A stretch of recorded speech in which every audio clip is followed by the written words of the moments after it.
Quick question. Are you a Christian or a gospel bass player that's looking to improve what you do from week to week on your bass? If so, hang around. I got 3 tips. I'm going to show you how you can start going from average to great on your bass. Stay tuned.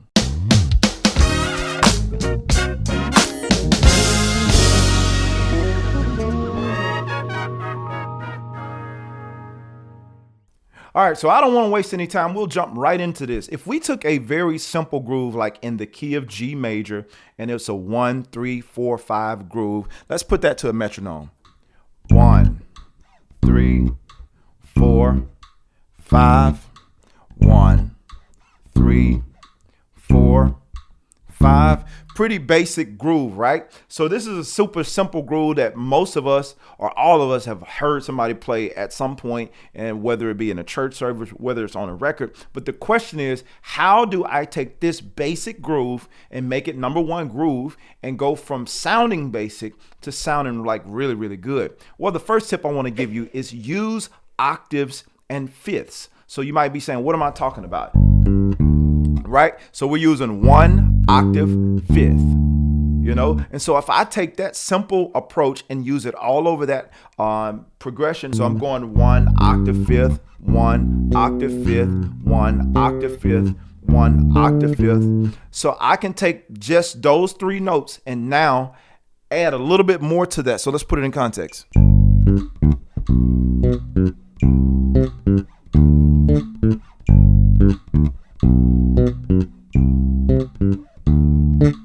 So just with adding that little bit, we add just a little bit more to the groove. Notice note length and all of that kind of stuff when I'm going from. The first note is a little longer. The second 2 notes are a little shorter.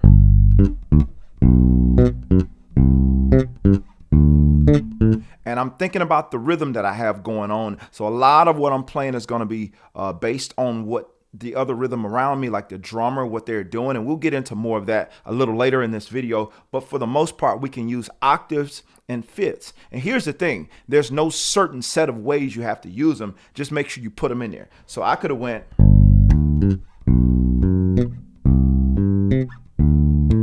So that way I'm using 1 5th octave, 3 5th octave, 4 5th octave, 5 5th octave. The same thing all over the fretboard.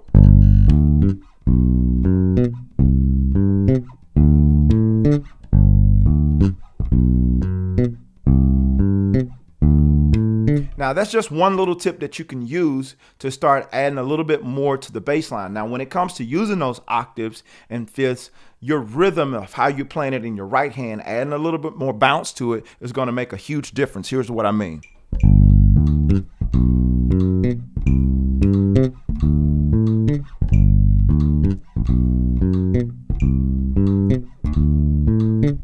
So all I'm doing there is subdividing. What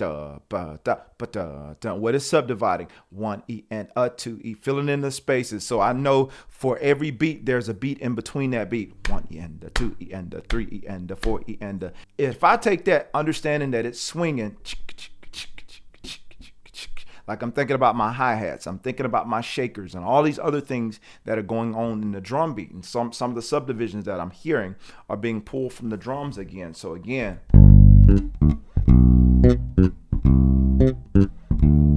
And I'll do that really slow so you can hear it.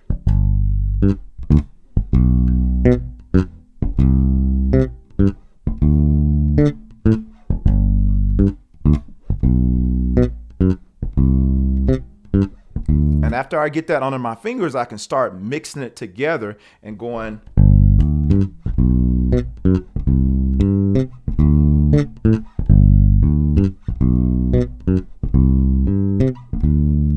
So I'm going 1 straight down, 1 octave fifth, straight down, octave fifth. So I'm just mixing the 2 patterns.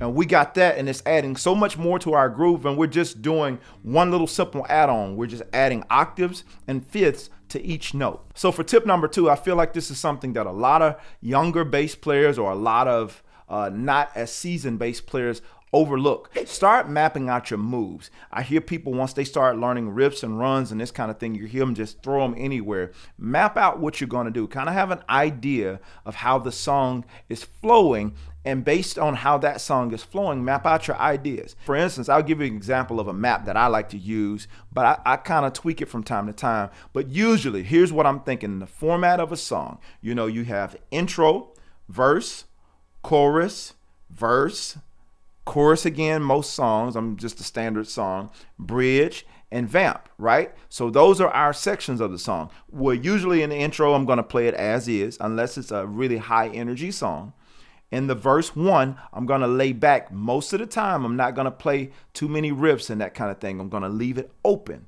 In the chorus, I might start to sneak something in the chorus as far as a feel and that kind of thing. When it gets to the second verse, now I got a little bit more room to start playing around in there with adding my feels or my little ad-libs and things that I want to do to kind of variate from the original song, right? And so by the time I get into my second chorus, I can add a little bit more. When we get to the bridge, typically I'm laying back depending on the feel of the bridge. But by the time we get to the vamp, if we're playing this live, I got a lot more room in the vamp if I played my cards right in terms of adding my little riffs and feels. So it's ideally, what I like to do is like a gradual build. I don't add all of my licks at the beginning of the song, typically speaking. Or if you're not playing a lot of riffs and licks, if you're not that type of player, even my little moves that I'm doing, I don't variate too much from the original song in the top of the song, because I always, as a bass player, I always want to establish foundation first.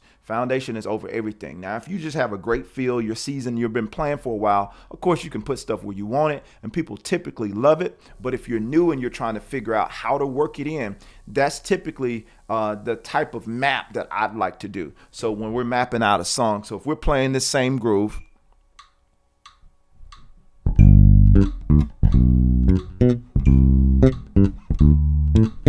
so if that's the meat of the song, I'll format this out. The first time is going to be my intro. Second time is going to be my verse.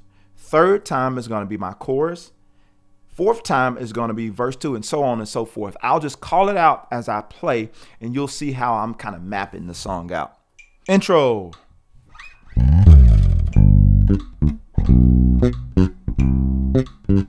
Verse.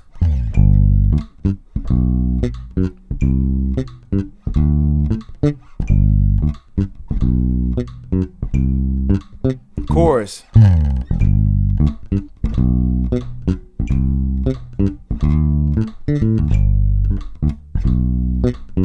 Verse.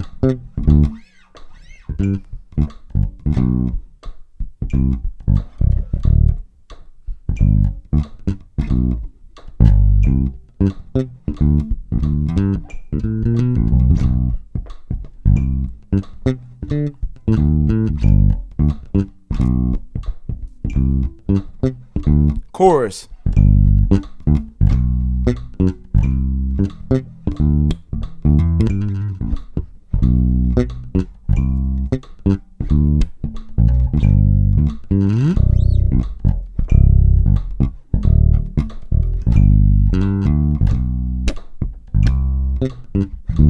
So you're starting to get the idea.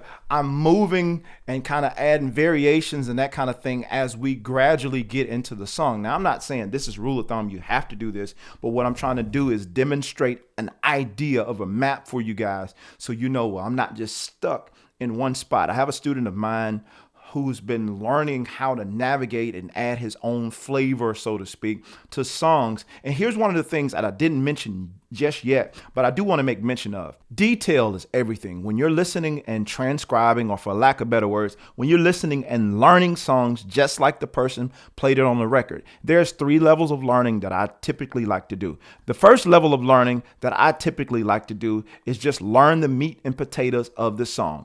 What is the progression? What's the tempo? What's the key? All that kind of stuff. Learn the meat and potatoes of how it goes. So just say, for instance, if we were learning, if this was a song that I just played, 3, 4, 5, back to the 1, 3, 4, 5. To me, that's level 1 of learning the song. So level 2 of learning that same song is I want to learn how they're really moving around it, the details, and like, okay, if the bass player was doing this,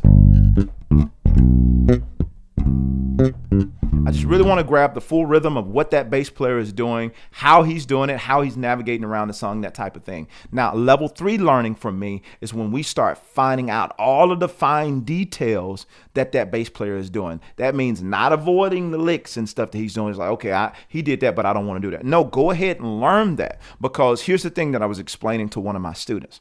When you go ahead and learn the actual riff that bass player does, you're getting context and everything, learning where he put the riff. What did he play over that riff? And a lot of times you're getting the why he played that thing, and it's going to help you to make better decisions on what you can and what you should play as well in that same spot. So if you learn what he did, you know what's there on the original recording, but you also know, okay, I can play this, or I can stay away from that, or this might be a good place to implement some of my own riffs and that kind of thing. So being able to learn and do that detailed learning, when you learn, it helps you to put stuff into place, and now you're not reinventing the wheel. You're learning something that's going to help to move your playing forward. And now for tip number 3, and this will be the last one, use lead-ins. What are lead-ins? For me, that's like letting everybody know where you're going in the song in terms of the band members. Leading into certain chords. If I know that I'm going to the 3, or if I know I'm going to the 4, whatever chord I'm going to next, leading into that note. So if we're playing that same groove,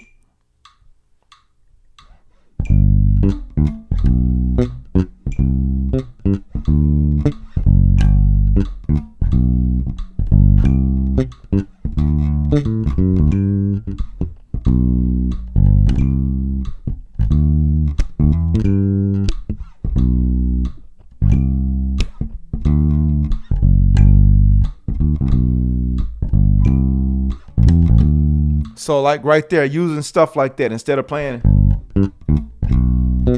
That's just one variation of stuff that we can do to add to the groove. But if I'm keeping it simple, so instead of going straight to the 3, I can go 5, 4, 3, back to the 4. So in time, even going 1, 4, 6, 2, 5. So if we add all 3 of those, 1, 5, 4, 3, 1, 4, 6, 2, 5. Now what that sounds like up to speed.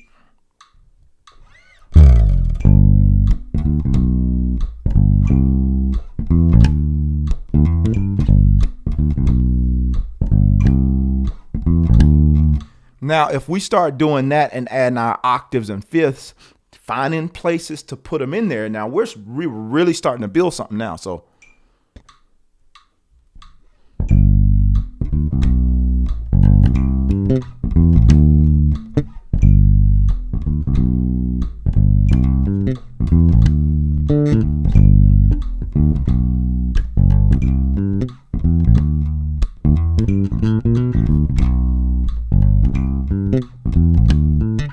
So now you have a lot more to work with. Now, here's the idea, because when I put out stuff like this, sometimes people will use these things without proper context. What I'm doing with showing you all these octaves and fifths and all this kind of stuff, I'm not trying to give you license to do this all over the place, but I am trying to show you have options and you're not just stuck and confined to that 1 or 2 notes that you have to play.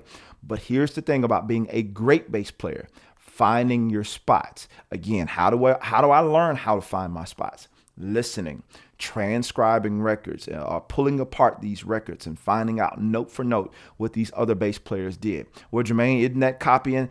In a sense it is, but what it also helps you to do is like a baby who's learning how to speak. You listen to other people speak and listen to them put together sentences and conversations. Think about it. A young kid doesn't go to school until they're like, 5, 6 years old.